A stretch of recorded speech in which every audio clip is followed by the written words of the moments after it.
I don't think it's for me, and I have to say that my gut says no thank you to more. I need to be real.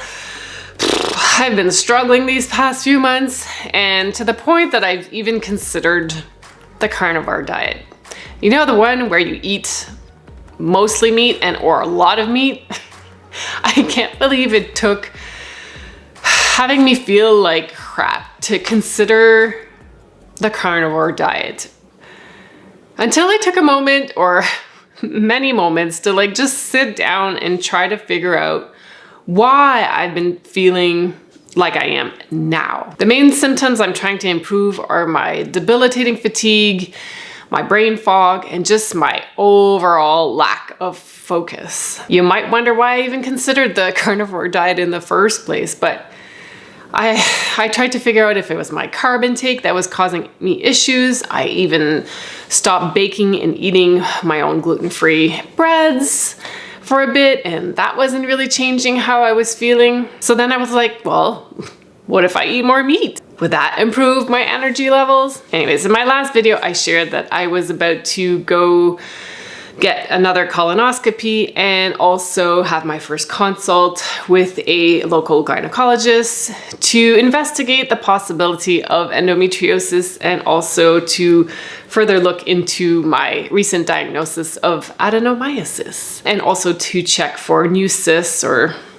to see what was going on. So I had my third transvaginal ultrasound. Everything went well, but my follow-up appointments are next week for both, with both my GI and my gynecologist. So perhaps I will film a video next week to go over my results, as well as in my part 1 video, I also talked about taking iodine as a supplement just to see if it could improve some of my symptoms as well as my thyroid imbalances. But I will go over my findings or my opinions about iodine in my next video. While I do eat a mostly plant-based diet, I do cook for a family that eats pretty much anything. And while doing so, I think I must have gotten lazy, and at times I would sneak in a bite of meat here and another bite of something else over here, and gradually eggs and cheese and even milk made their way back into my life. And just gradually, I just started feeling much, much worse. I'm still am and always will be 100% gluten-free. That will never change.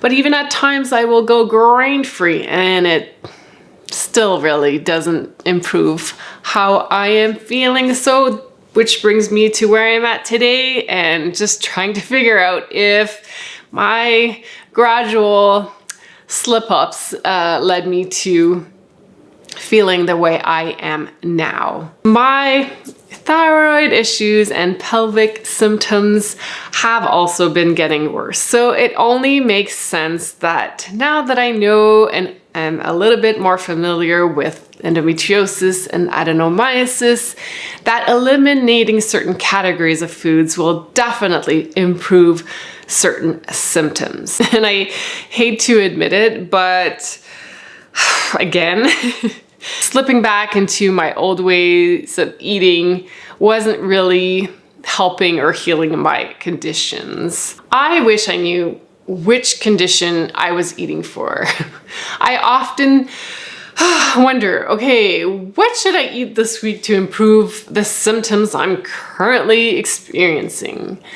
Even throughout a woman's cycle, certain things, even like vegetables and fruits or nuts and seeds and even legumes, can contribute to feeling great and or very unpleasant symptoms. Learning what to fuel my body with has probably been the most challenging for me for like as long as I can remember. And at times you kind of like just want to throw in the towel because you're just gonna feel like crap anyways. But even though I at times feel like I'm hanging on by a fine thread, I just keep going and keep researching for ways to help me feel better naturally. As for the carnivore diet, I still can't wrap my brain around how eating more meat or mostly meat can help heal certain conditions like endometriosis or adenomyosis or other similar conditions.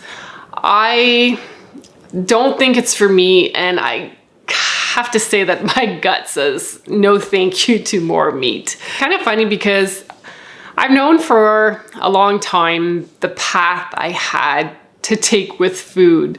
It's almost like my intuition led me to where I am today. And even though I have slip-ups and try different things at certain times, I just always come back to where I am now today, which is realizing that certain foods like gluten, like dairy, like some animal products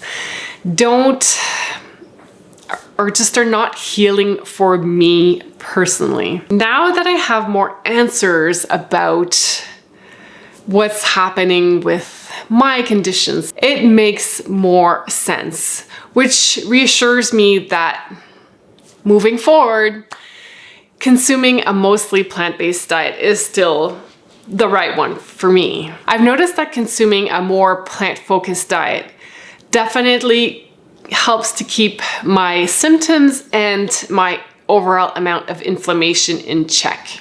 And even though at times you might just want to eat whatever you want just because you feel like you're gonna feel like crap or death no matter what, well, this is your friendly reminder to just try to stay on track. And because food can either fuel your symptoms and or heal your body.